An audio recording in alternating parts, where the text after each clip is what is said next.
এবার ওকে একটু খাইয়ে নিই, কারণ আমারও তাড়া আছে, ওকে আবার নিয়ে যেতে হবে। আজকে ভ্যাকসিন আছে বললাম, তো ওকে একটু খাইয়ে নিই। চলো, এই যে আমার স্নান হয়ে গেছে, আমি চলে এসেছি রান্নাঘরে।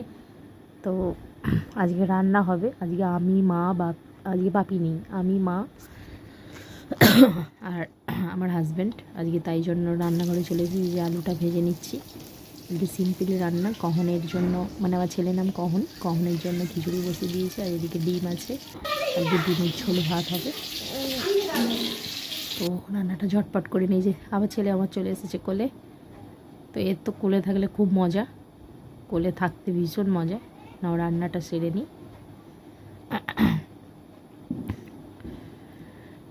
আমি ভয়েস ওভারটা তখন দিতে পারিনি, কারণ সেখানে এত চেঁচামেচি হচ্ছে, তারপর প্যান্ডেলের এত আওয়াজ হচ্ছে, যার জন্য ভয়েস ওভারটা দিতে পারিনি।